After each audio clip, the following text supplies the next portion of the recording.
Hay heridas que no sangran, solo se abren en silencio. Siempre pensé que lo peor de la vejez era la enfermedad, hasta que descubrí que mi propio hijo buscaba un lugar para dejarme. La casa que construí con mi sudor se convirtió en una pieza más dentro del plan del hijo que más amaba. Pero a veces, cuando uno cree haberlo perdido todo, es precisamente cuando encuentra lo más importante: la dignidad. Déjame contarte esa historia, la mía, la de Esteban Morales, el hombre que aprendió que el respeto no tiene edad y que, a veces, la soledad también es una forma correcta de vivir. Aún recuerdo con claridad aquella mañana, una mañana de verano sofocante en Sevilla, con un sol que parecía querer incendiarlo todo. Estaba sentado en el salón, frente al viejo teléfono fijo, intentando hablar con un empleado del banco sobre unos movimientos de mi pensión. Todo transcurría con normalidad, hasta que la voz de Javier resonó a mis espaldas, cortante, no muy alta, pero lo bastante firme para apagar cualquier otro sonido en la habitación. «Papá, déjame hablar a mí. Tú ya no entiendes estas cosas». Me quedé inmóvil. No fue la frase lo que me dolió, sino la manera en que la dijo. Como si yo fuera un niño que necesita que un adulto le explique cómo funciona el mundo, y no su padre. El empleado al otro lado de la línea volvió a preguntar algo, pero ya no escuché nada.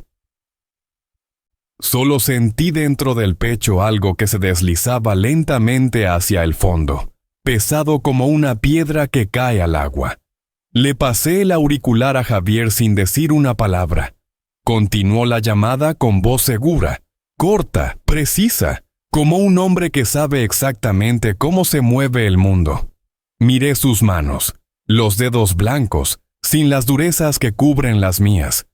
Hablaba con el idioma de su tiempo. Transferencias, clave digital, actualizar el sistema. Entendía cada palabra, pero me sonaban como un idioma ajeno. Cuando colgó, apenas murmuré. Solo quería preguntar por la pensión, hijo. No me miró. Respondió simplemente: «No te preocupes, papá, ya lo resolví». Me quedé quieto, escuchando el tic-tac del reloj de pared, lento y pesado. En ese instante comprendí que aquella casa, donde había vivido más de 40 años, se había vuelto diferente. Nada había cambiado realmente. Seguía el sillón de cuero que tanto le gustaba a Lucía, el marco de nuestra boda junto a la ventana, el olor a madera en el pasillo, pero todo parecía pertenecer a alguien más. Me pregunté cuándo había empezado Javier a hablarme así. Quizá fue después de la muerte de su madre, o tal vez cuando se mudó conmigo para cuidar de mí. En aquel momento pensé que era una bendición. La casa vacía volvió a llenarse de risas infantiles, del ruido de los platos en la cocina, del murmullo de la televisión durante toda la tarde. Llegué a creer que la vejez no sería sinónimo de soledad. Pero el «papá, déjame hablar a mí» de aquella mañana me hizo entender que la presencia de los demás no siempre significa compañía. Me levanté y serví un poco más de agua en el vaso. Desde la cocina llegaba la voz de Gabriela, dulce pero distante, hablando por teléfono. Escuché los pasos de Javier subiendo la escalera, firmes y rápidos. La puerta de su habitación se cerró y me quedé solo, con el canto de las cigarras detrás de la ventana. Los viejos tenemos muchos temores, pero el peor no es la enfermedad. Es sentir que te has vuelto un estorbo en tu propia vida. Siempre creí que moriría en esta casa, la que Lucía y yo levantamos ladrillo a ladrillo, pero ahora, cada habitación me parecía un cajón de recuerdos al que alguien estaba cambiando la cerradura en silencio. Dejé el vaso sobre la mesa y miré mis manos, curtidas por el sol, ásperas, marcadas por las cicatrices del trabajo de antaño. Esas mismas manos que criaron a Javier, que le compraron sus primeros zapatos, que firmaron cada matrícula en la universidad. Y ahora esas manos eran consideradas inútiles, ajenas al mundo. Suspiré. A esta edad, dicen que hay que aprender a callar para mantener la paz. Pero el silencio a veces también es una herida. Y aquella mañana sentí la primera. No en la piel, sino en la dignidad de un padre. Quizás nunca he contado del todo aquellos años de mi vida. La etapa que muchos llaman el tiempo del orgullo. Fui ingeniero de obras en Repsol. Trabajé 35 años en las plataformas del Golfo de Cádiz. Cada salida al mar duraba 2 o 3 semanas a la deriva, con el viento salado quemándote la piel y olas tan altas como las casas. Me acostumbré al olor del petróleo, al hierro caliente, al zumbido constante de los motores durante las noches sin sueño.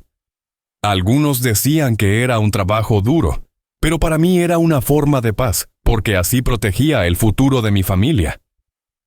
Cuando empecé en Repsol era solo un joven ingeniero, sin mucha experiencia, con los sueños todavía lejanos, pero nunca olvidé lo que me dijo mi padre. El trabajo dignifica. Hijo. Cada día me aferraba a esa frase como quien se agarra a una barandilla en plena tormenta. Poco a poco ascendí de puesto, hasta ser responsable del sistema de compresión. Nunca llegué tarde. Nunca dejé que nadie corrigiera mis errores. Con el primer sueldo no compré nada para mí, sino para Lucía, unos zapatos color castaño, que ella había mirado 1000 veces en un escaparate. Lloró, y yo solo sonreí, porque mi felicidad era tan simple como ver la suya. La casa de Triana llegó después de 10 años de ahorro. Una vivienda pequeña, de 2 plantas, con paredes blancas, tejas rojas y un naranjo amargo que cada primavera se llenaba de flores. Lucía eligió una a una las baldosas de la cocina, y yo construí con mis manos el porche y los marcos de las ventanas. Cada noche, cuando volvía de la plataforma, ella solía decir: «Este hogar huele a mar y a esfuerzo». Y era verdad. Cada pared, cada silla, estaba empapada de nuestro sudor. En 2015 mi vida se partió en 2. A Lucía le diagnosticaron cáncer de estómago. Recuerdo la mañana en el Hospital Virgen del Rocío, cuando el médico me habló con voz baja, temiendo derrumbarme. «Está avanzado, don Esteban». Desde ese día todo a mi alrededor se volvió gris. Pasaba las horas junto a su cama, preparándole zumos, leyéndole el periódico, aferrado a la idea de que ocurriría un milagro. Pero los milagros no suelen visitar a quienes gastaron toda su suerte en el trabajo. 6 meses después, Lucía se fue en silencio. Solo alcanzó a decirme: «No te quedes solo, por favor». Después del funeral, la casa se volvió inmensamente grande. Las risas, el ruido de los cubiertos, las canciones suaves en la cocina. Todo desapareció. Solo quedaban el viento colándose por las ventanas y el aroma persistente de azahar sobre el mantel. Vagaba por mi propio hogar como un extraño. Muchas noches me sentaba ante su fotografía, con una copa en la mano que nunca me atrevía a beber, temiendo borrar el último vestigio de su presencia. Un día Javier llamó. «Papá», dijo, «no puedes quedarte solo. Me mudaré contigo. Así te cuido». Al oírlo se me humedecieron los ojos. Creí que el cariño seguía vivo, que las palabras de Lucía antes de morir se cumplían por fin. Abrí la puerta, preparé la habitación del piso de arriba para él, su esposa y los niños. Arreglé el frigorífico, pinté la valla. Pensé que con mi hijo en casa, la vejez sería más llevadera. No sabía que al abrir aquella puerta, estaba abriendo también otra época, un tiempo sin orgullo, lleno de grietas silenciosas. Pero entonces no lo comprendía. Solo sentía alegría al escuchar los pasos de los niños por las escaleras, las risas bajando del salón, y pensaba, Lucía, ya no estoy solo. No sabía que, a veces, la soledad comienza justo cuando uno cree estar rodeado de amor. Cuando Javier y Gabriela se mudaron, la casa pareció llenarse de vida. El ruido de los niños corriendo por las escaleras, el golpeteo de las ollas en la cocina, el olor del almuerzo mezclado con el aroma de azahar del patio, todo me hizo sentir vivo otra vez. Después de tantos años oyendo solo el tic-tac del reloj, una mañana me despertó la voz de mi nieto Santiago gritando, «Abuelo, el desayuno». Me eché a reír, con el corazón ligero, como si hubiera rejuvenecido. Los primeros días fueron hermosos. Por las noches cenábamos todos juntos. Javier hablaba de su trabajo en el banco. Gabriela me preguntaba por mis años en las plataformas, y los niños se reían a carcajadas cuando les contaba historias de olas más altas que las casas. Recuerdo que pensé, Lucía, ¿ves?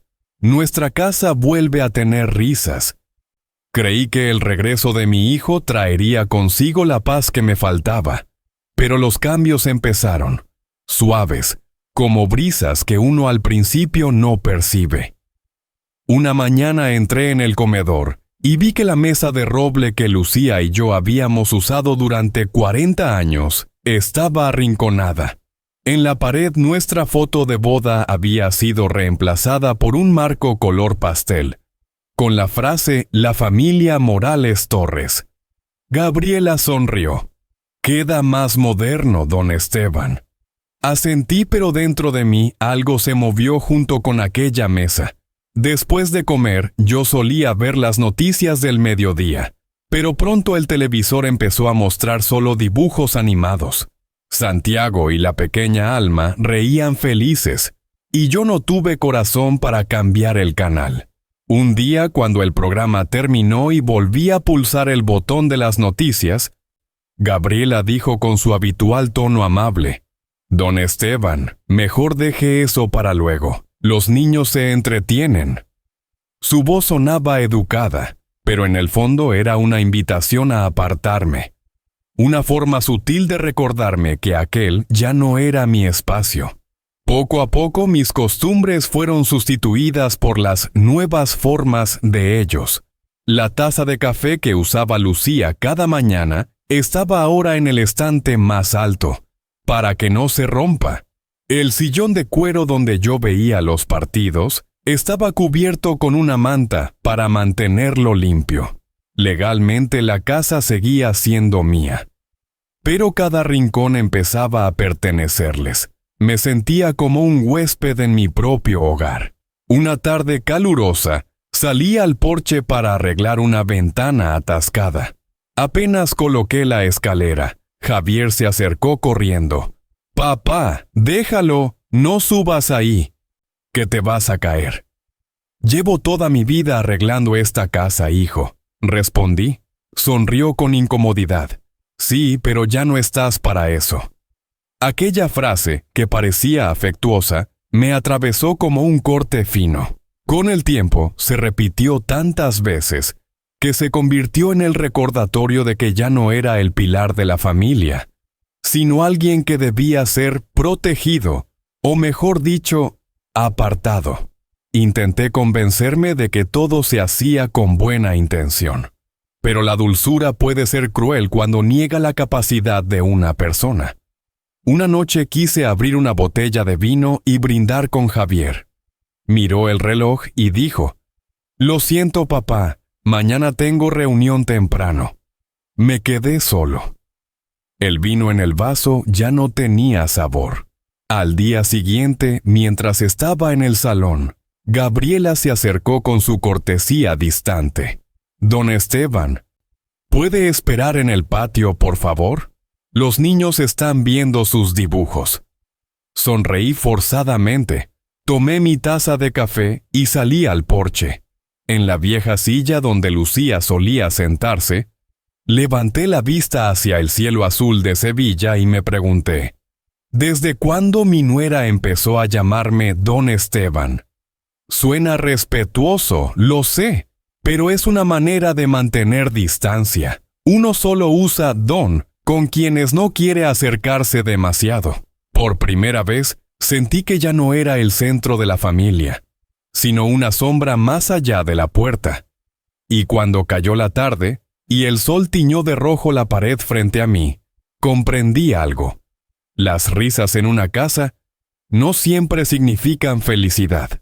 A veces son solo un ruido que disfraza otro silencio, el de quien ha sido empujado fuera de su propio mundo. Aquella noche la luz del pasillo parpadeaba. Una bombilla vieja titiló un par de veces y se apagó, dejando la casa en una penumbra incierta.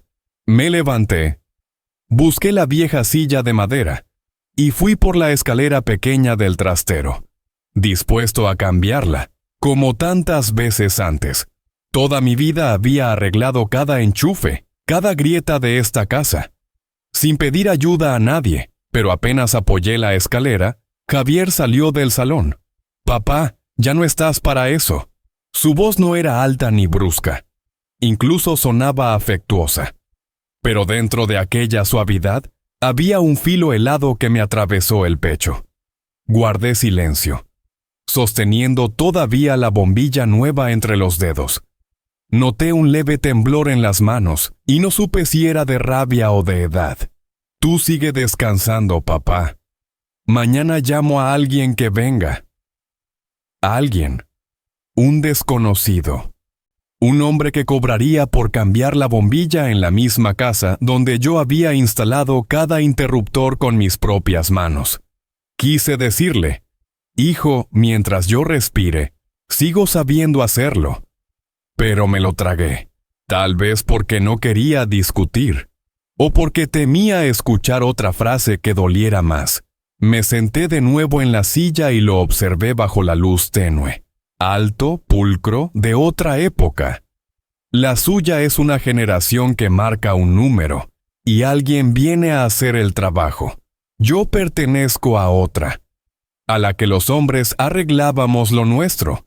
Vivíamos sin que nadie lo hiciera por nosotros, y asumíamos las consecuencias. Cuando subió las escaleras, oí sus pasos crujir sobre la madera. Lo seguí con la mirada, sin enfado, solo con una distancia que se abría poco a poco entre nosotros. A esta edad, uno no necesita que lo cuiden, solo que confíen en que aún puede servir. Pero para ellos ya soy algo que hay que preservar, como un mueble antiguo valioso pero inútil. Guardé la bombilla en el cajón y me senté en la mesa de la cocina. Aquella cocina pequeña, donde Lucía y yo pasábamos las noches preparando la cena, brillaba ahora con una luz blanca y fría, en lugar del tono cálido de antes. Miré la mesa, donde antes había 2 tazas de café después de comer. Ahora solo quedaba una. Gabriela bajó con el móvil en la mano, los ojos fijos en la pantalla. «¿Todo bien, don Esteban?» «Todo bien», respondí con voz ronca. Asintió y pasó a mi lado. Su perfume quedó suspendido un instante y luego desapareció. Ni una palabra más. Escuché la puerta del frigorífico, el ruido de platos, los sonidos de una vida que seguía sin incluirme. Cuando subieron a su habitación, la casa quedó en silencio. Yo seguía allí, oyendo el reloj marcar los segundos. Cada tic-tac era un recordatorio de que me desvanecía. No en cuerpo, sino en presencia. Todavía me veían, todavía me decían, «Buenas noches, papá». Pero en sus voces ya no había necesidad. Ya no era el centro de la historia, sino un personaje secundario al que se le concede una línea por cortesía. Miré hacia la ventana. Las luces del barrio de Triana se reflejaban en la mesa. Pensé en Lucía. Si estuviera viva, me reprendería por callar. «Esteban, defiéndete. Nadie puede hacerte sentir viejo si tú no lo permites». pero no sabía por dónde empezar. No podía enfadarme con mi hijo por querer ayudar. Solo podía quedarme sentado en aquella cocina, donde cada objeto fue parte de una vida compartida. Y ahora no era más que un recuerdo. Desde arriba llegaban las risas del televisor, las voces de los niños. Aquí abajo, solo el ritmo de mi respiración, lenta, mezclada con el zumbido del aire acondicionado. Comprendí que un hogar no es solo donde se vive, sino donde uno todavía es escuchado. Y esa noche, por primera vez, sentí que mi casa había dejado de escucharme. Apagué la luz, dejando que el resplandor del pasillo dibujara mi sombra sobre la pared. Larga, difusa. La silueta de un viejo sentado en su propia casa, aprendiendo en silencio a desaparecer sin que nadie lo note. Fui al banco un martes por la mañana, bajo un sol cegador y un aire inmóvil en Sevilla. Sigo con mis viejas costumbres. Camisa abotonada hasta el cuello, zapatos bien lustrados, el maletín de cuero gastado. Fui a revisar el ingreso de mi pensión. No es mucho, pero alcanza para vivir y cuidar de la casa. La joven del mostrador miró la pantalla y sonrió con amabilidad profesional. Don Esteban, veo aquí que el representante de su cuenta es su hijo, el señor Javier Morales. Me quedé helado. ¿Representante? No entiendo. Ella inclinó la cabeza, cortés, y explicó. Tiene un poder notarial. Él puede hacer movimientos, retirar fondos o realizar transferencias. No escuché todo lo que dijo después. Lo primero que sentí fue un hormigueo en el pecho. Yo, que siempre fui meticuloso con cada cifra y cada firma, ¿cómo había permitido que otro tuviera control sobre mi cuenta? Recordaba que nunca firmaba sin leer. ¿O sí lo había hecho? La chica seguía hablando, pero solo oía los latidos retumbando en mis oídos. Salí del banco como quien despierta de una pesadilla. El sol seguía igual, la ciudad bulliciosa, pero todo me resultaba distante. Me detuve bajo un naranjo en flor, respiré hondo e intenté comprender lo ocurrido. Al mediodía, cuando Javier regresó, lo esperé en la cocina. Tenía la taza de café frente a mí, intentando mantener la voz serena. Javier, hoy fui al banco. Dijeron que tú manejas mi cuenta. Me miró sin sorpresa. Apenas frunció el ceño y exhaló. Su tono fue tranquilo, seguro. Papá, no te preocupes, solo firmaste unos papeles. Era para ayudarte, para agilizar las cosas. Guardé silencio unos segundos. ¿Y por qué no me lo dijiste? Porque no hacía falta. Todo está bajo control. Así no tienes que ir al banco ni preocuparte por nada. Mientras hablaba, sentí como algo se hundía dentro de mí. No había malicia en su voz, pero sí una seguridad cruel, la de quien está convencido de saber más. Miré el rostro del hijo que una vez llevé sobre mis hombros por las calles de Triana, el niño al que enseñé a guardar sus primeras monedas, ahora sentado frente a mí como un supervisor de cuentas. No quise discutir, solo asentí y murmuré. Está bien. Sonrió satisfecho. Ya verás, papá, es mejor así. Cuando subió a su habitación, me quedé solo. La luz de la tarde entraba por la ventana y caía sobre la mesa. Miré mis manos. Las mismas que habían firmado planos y contratos, ahora temblaban al recordar que tal vez firmé algo sin leerlo. Tal vez tenía razón. Ya no entiendo del todo este mundo nuevo. Tal vez de verdad me estoy haciendo viejo. Pero la vergüenza no venía solo del error, sino de la confianza ciega. Había creído sin preguntar, porque era mi hijo. Yo mismo le enseñé que la firma de un hombre es la promesa de su honor. Y ahora mi propia firma se había convertido en el instrumento para perder mi autoridad. Esa noche abrí el cajón donde guardo mis papeles. Revisé facturas, escrituras, pólizas, pero no encontré copia de ningún poder notarial. Sin duda él tenía el original. Por un momento sentí miedo, pero lo aparté enseguida. No, me dije, es mi hijo. No haría nada malo. Sin embargo, una voz diminuta en mi interior murmuró: Lucía, si aún vivieras, ¿confiarías como yo? Esa noche no pude dormir. Oía el reloj marcando los segundos lentos. Pensé en mis años en el mar. Cuando había una emergencia, yo era el último en abandonar la plataforma. Siempre asumí la responsabilidad, y ahora había entregado el sello de mi vida a otro, por una firma descuidada.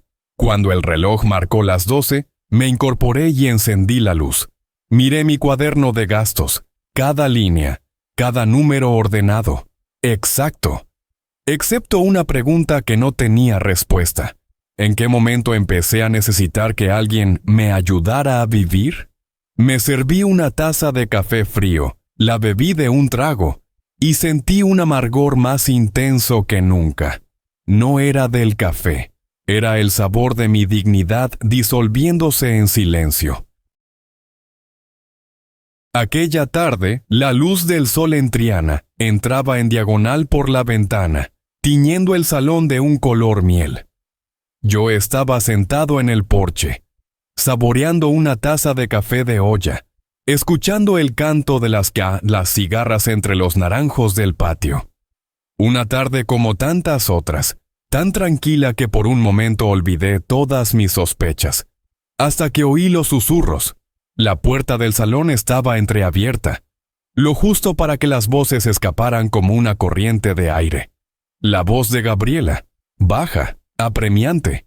Ya es tiempo, Javier. No podemos seguir así.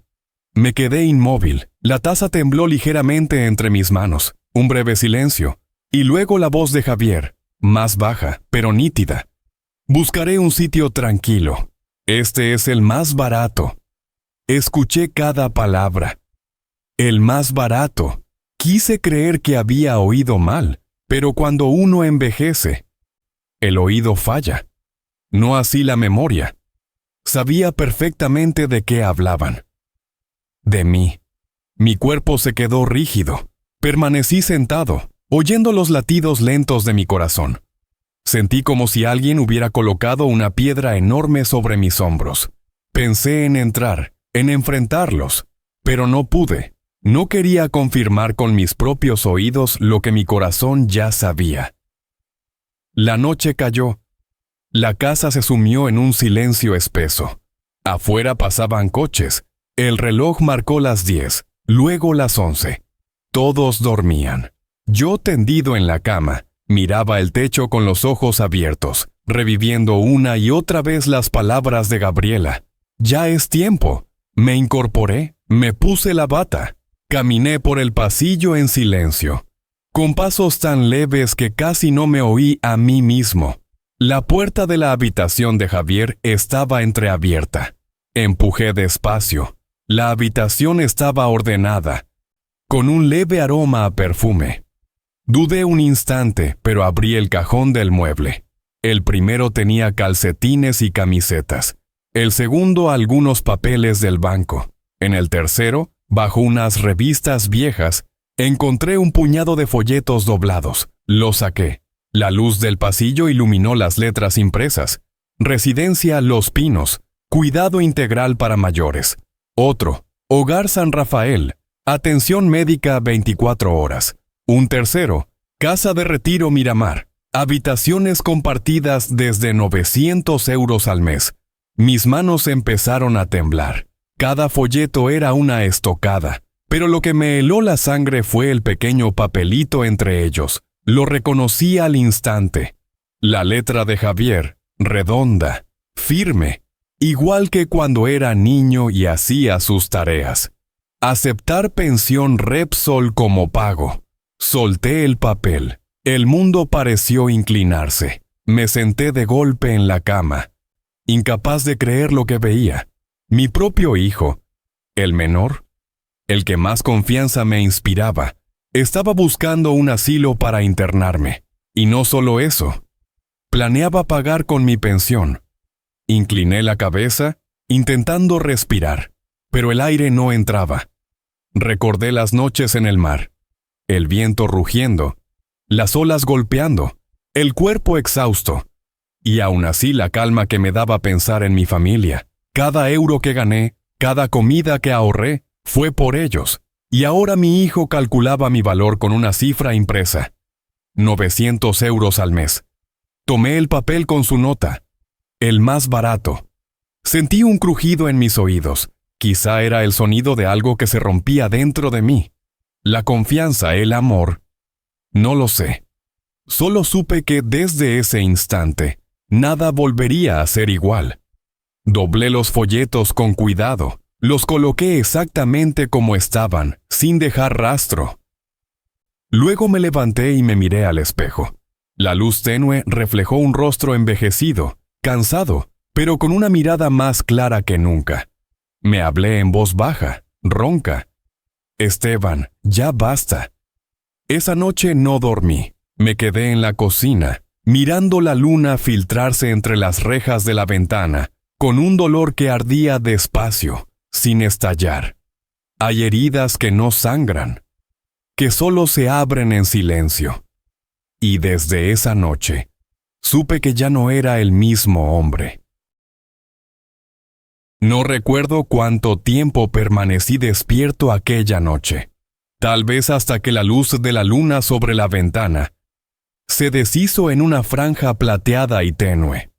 Estaba sentado en la mesa de la cocina, con una hoja en blanco frente a mí y el bolígrafo temblando entre los dedos. Cada vez que cerraba los ojos, veía la frase escrita por Javier, grabada en mi mente. Aceptar pensión Repsol como pago. Una mancha de tinta que se extendía sin remedio. Había soportado tormentas, pérdidas, soledad. Pero nunca me había sentido tan pesado, tan hundido como en ese momento. El dolor no venía de la edad ni de la pobreza, sino de saber que mi propia sangre me veía como una carga que debía resolver. Lucía solía decirme, si algún día pierdes el respeto, Esteban, pierdes todo. Y yo lo había perdido. Así que solo quedaba una forma de recuperarlo. Marcharme. No huir, sino salir del lugar que ya no era un hogar. Escribí despacio, grabando cada palabra sobre la madera de la mesa. Esta casa es mía. La pagué con mi trabajo. Tienen un mes para irse. No voy a aceptar faltas de respeto en mi propia casa. Firme, Esteban Morales. Miré la tinta secarse. Cada trazo era un corte, pero también el único remedio para una dignidad desgastada durante demasiado tiempo. Doblé la hoja y la dejé en el centro de la mesa, justo donde Gabriela solía preparar el desayuno. Quería que la leyeran al despertar, que las palabras hablaran por mí. Luego abrí el armario y saqué la vieja maleta. A la luz tenue, la habitación parecía distinta, a la vez familiar y ajena. Doblé con cuidado cada camisa, cada pantalón, con la precisión de quien ha pasado media vida en alta mar. En el cajón tomé una foto de Lucía en la playa de Matalascañas. Sonreía, el cabello al viento. La besé y la guardé en el bolsillo del pecho. También tomé los documentos importantes, la libreta de pensión, las escrituras de la casa, mi identificación. Los até con una goma y los guardé en el maletín de cuero. Lo demás lo dejé intacto. No sentí pena. Hay cosas que pertenecen al pasado y, si uno las arrastra, solo hacen más pesado el camino. Antes de salir me detuve a mirar alrededor. La silla en la que Lucía leía, la maceta de orquídeas que aún regaba cada mañana, la pared donde colgaba nuestra foto de boda, ahora reemplazada por aquel marco que decía «La familia Morales Torres». Sonreí, una sonrisa seca, amarga, pero sin rencor. Tal vez porque comprendí que en esa casa, el nombre Morales ya no significaba lo que una vez fue. El cielo comenzaba a aclararse. Escuché el camión de la basura en la esquina. Los gorriones entre los naranjos. Nadie se había levantado aún. Salí de la habitación arrastrando la maleta con cuidado para no hacer ruido. Al pasar por el salón, miré de reojo la escalera. Antes resonaba con las risas de los niños. Ahora solo quedaba la tenue luz de una lámpara de noche. Dejé la carta sobre la mesa de la cocina, bien centrada, y me serví una última taza de café en aquella casa. El aroma del café recién hecho se mezcló con el olor a pintura fresca de la pared que habían repintado. Una mezcla extraña, como la memoria fundida con el presente. Bebí hasta el final, lavé la taza, limpié el mostrador.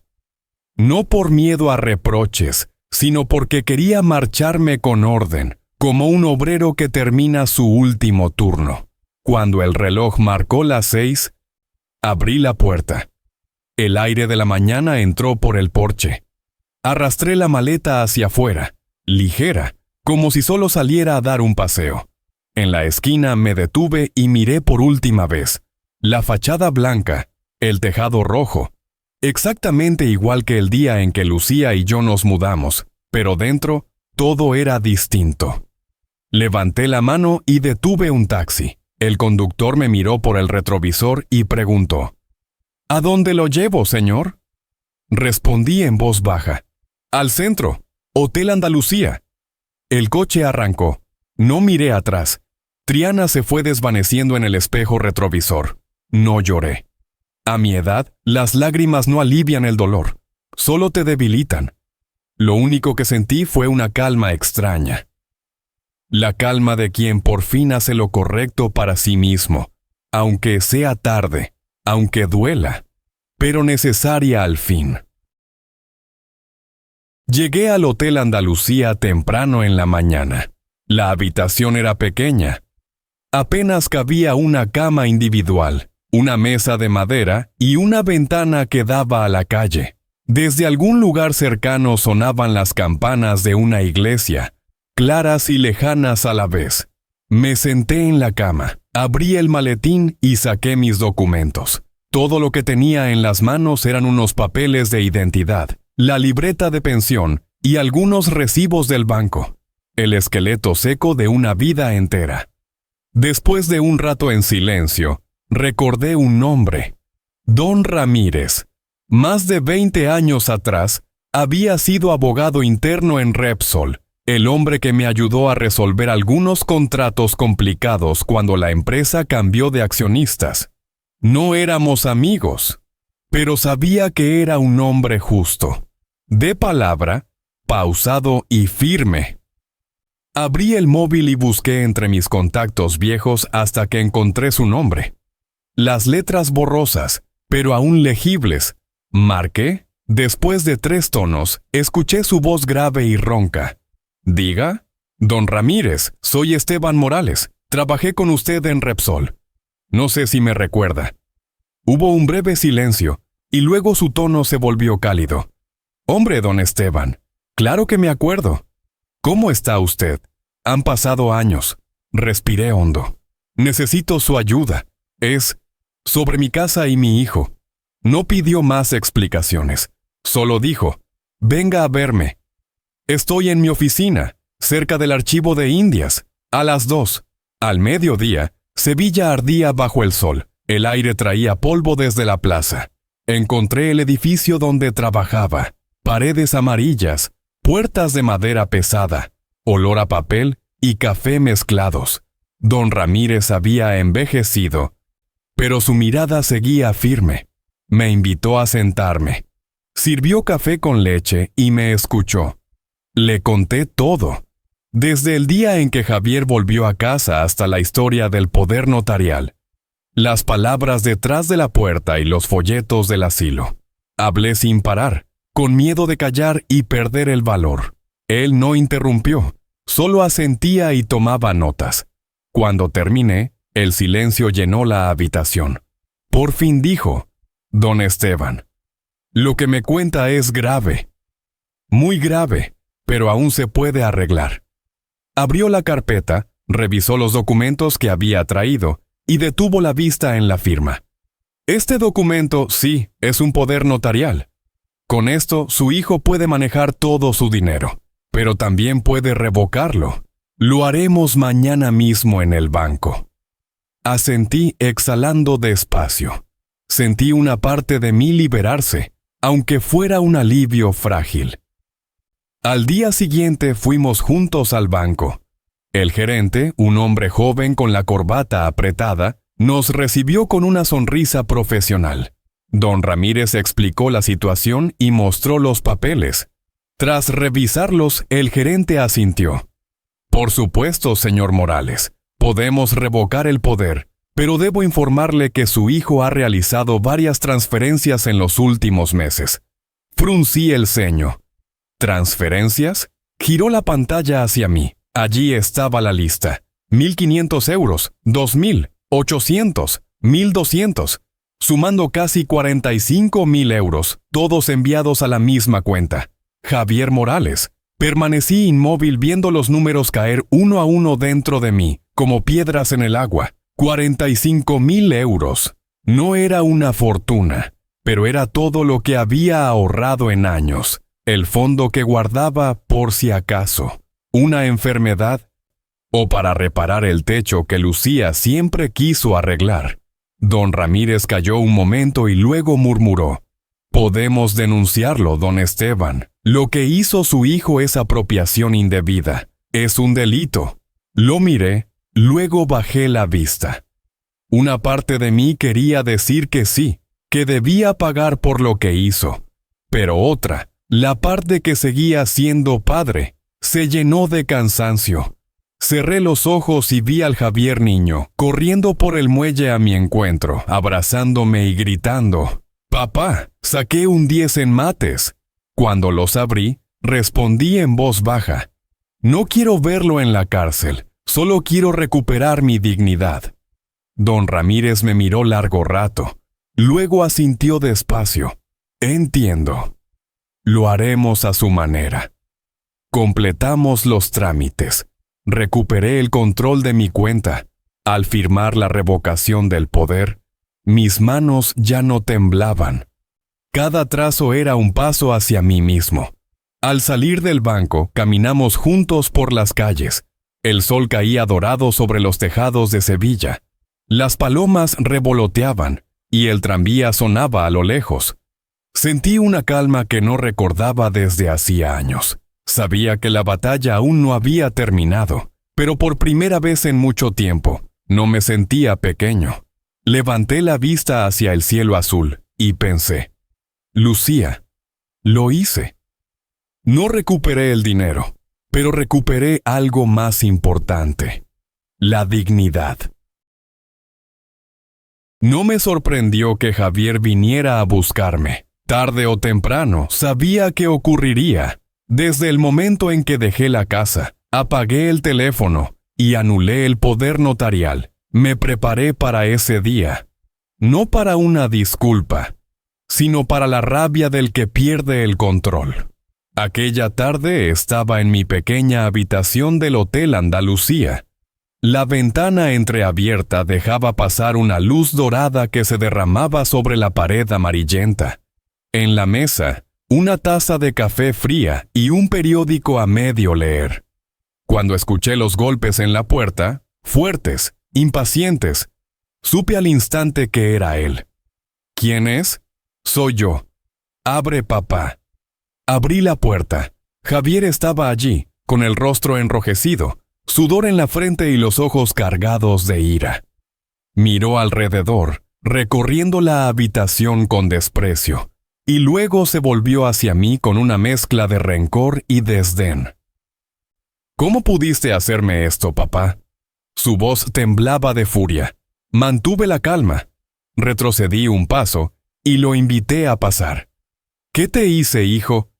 Me dejaste sin acceso a la cuenta, sin dinero. Tengo una familia, hijos, gastos. Y ahora el banco me bloquea todo. ¿Eso no es traición? Me senté. Lo miré fijamente. No te hice nada, hijo. Solo dejé de permitir que me humillaras. Javier entornó los ojos, negando con la cabeza. ¿Humillarte? Por Dios, papá. Yo solo intentaba ayudarte. Tú ya no puedes con todo. ¿No lo entiendes? El ya no puedes cayó suave, pero dolió como un golpe seco.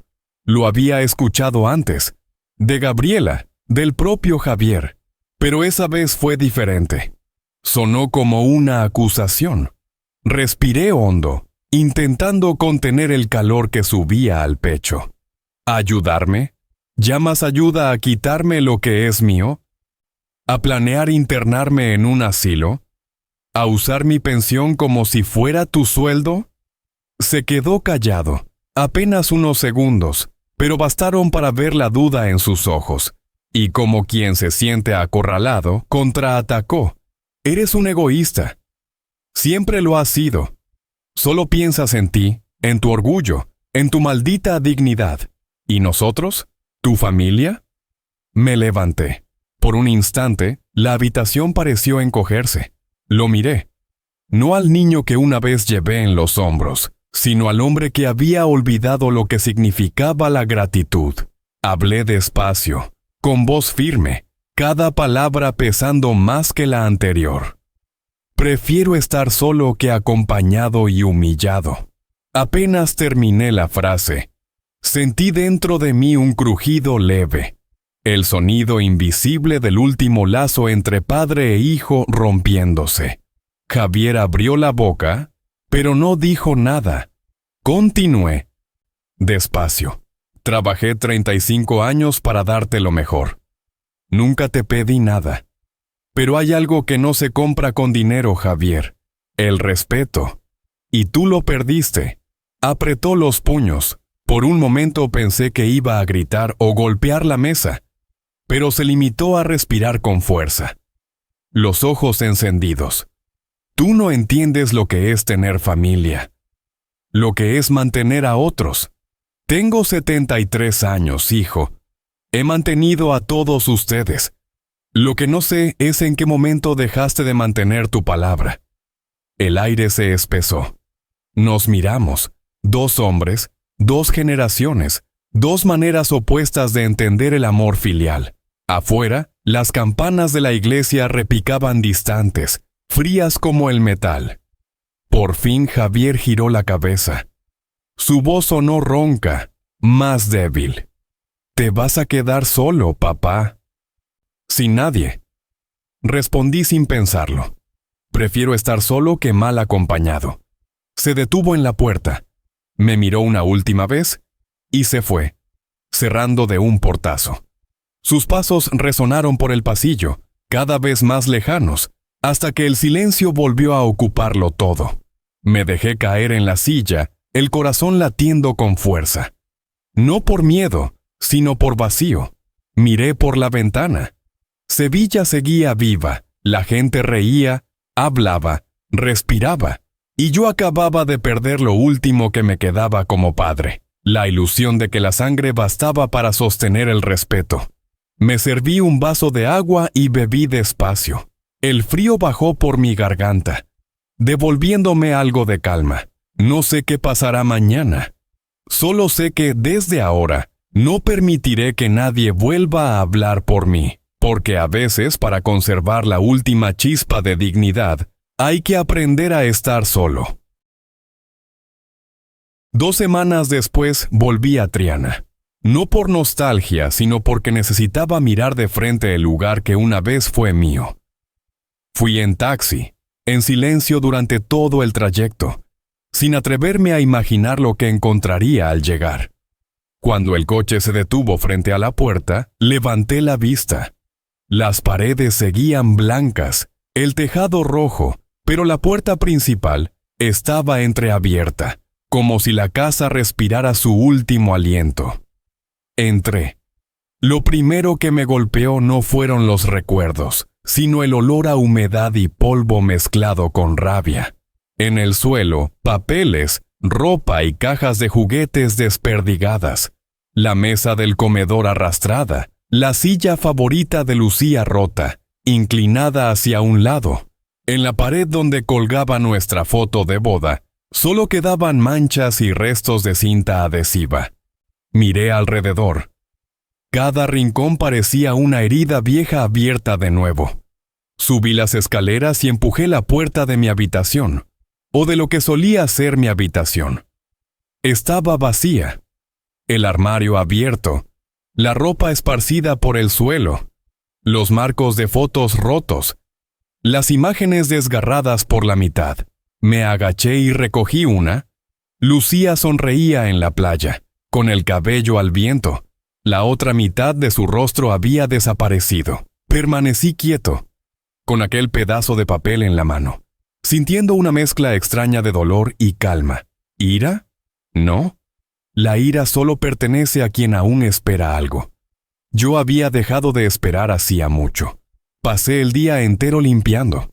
Recogí cada objeto, barrí cada rincón, limpié los marcos de las ventanas.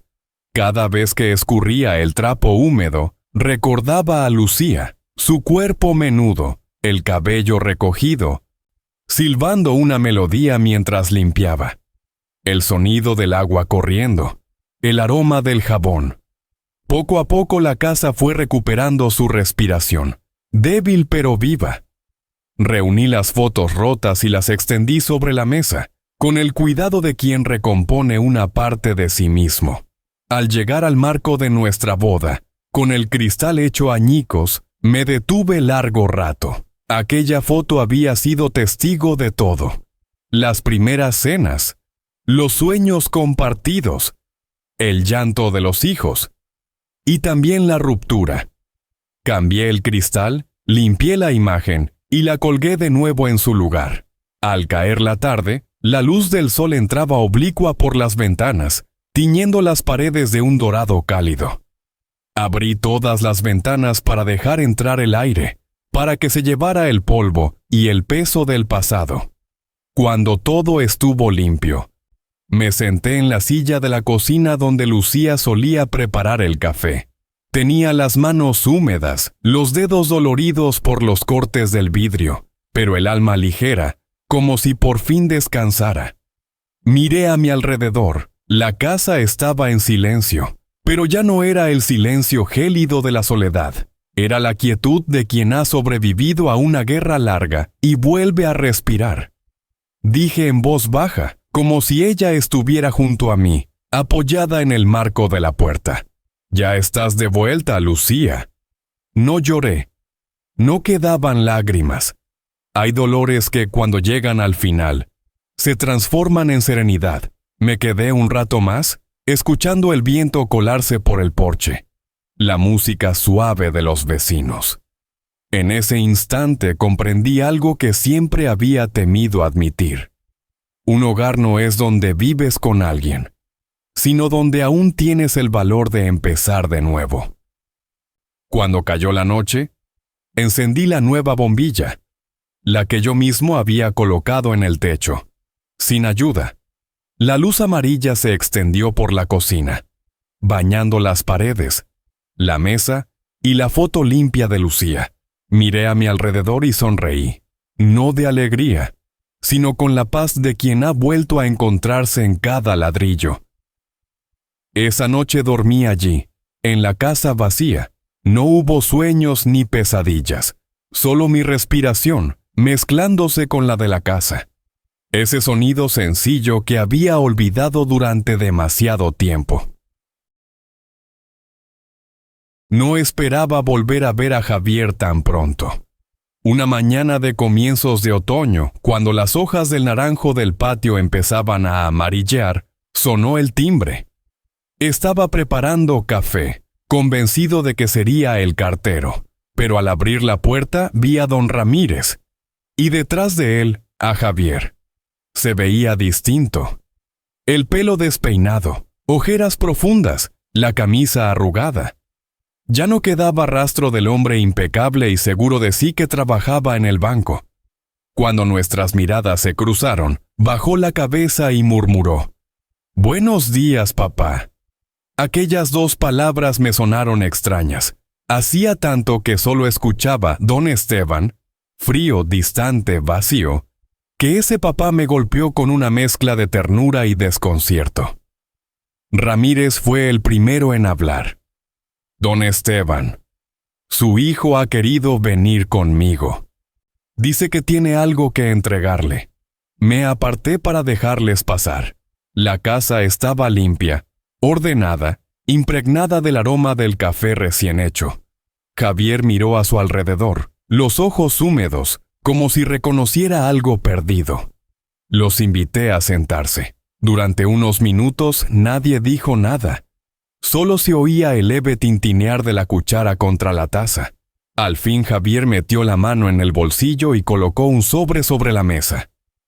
«Papá», dijo con voz temblorosa, «aquí está el dinero, 45,000 euros. No todo en efectivo, pero está completo. Y también…» sacó otro fajo de papeles. «Una renuncia formal a cualquier derecho sobre la casa o tus bienes. Ya no quiero nada que no me pertenezca». Miré el sobre, luego los papeles. Las letras impresas eran claras. Renuncia de derechos de herencia y propiedad. Debajo, su firma con certificación notarial. Toqué el documento apenas con la yema de los dedos. Frío, seco, definitivo. Ramírez explicó en su tono pausado de siempre. Su hijo quiso hacerlo correctamente, con notario. Dice que entiende su error, y que lo que hizo no tiene perdón fácil. Levanté la vista hacia Javier. Seguía con la cabeza baja, las manos entrelazadas. Pregunté despacio, escogiendo cada palabra. ¿Por qué, Javier? ¿Por qué hiciste todo eso? Él alzó la mirada, los ojos enrojecidos. Porque creí que era más fácil así, papá. Más fácil organizarlo todo, tener control, no preocuparme por ti, pero me equivoqué. Quise controlar tu vida y terminé perdiendo la mía. Sus palabras no me ablandaron, pero me mostraron algo que nunca había visto en él. Comprensión. Por primera vez entendía las consecuencias. Me recosté en la silla y suspiré. Una parte de mí quería perdonarlo, pero otra, la parte herida, la que había sido ignorada, la que se sintió expulsada de su propio hogar, seguía sangrando. Javier, dije con voz baja, sin rabia, sin frialdad. El perdón no se da porque alguien lo pide, se da cuando uno está listo, y yo aún no lo estoy. El salón se llenó de un silencio denso. Vi cómo Ramírez bajaba la mirada y Javier asentía despacio. Las lágrimas amenazaban con salir, pero las contuvo. «Lo entiendo, papá», murmuró. «Solo quería decirte que lo siento. De verdad». Nos quedamos así un rato, sin hablar. A veces, las palabras no dichas pesan más que las que se pronuncian. Finalmente, Javier se levantó.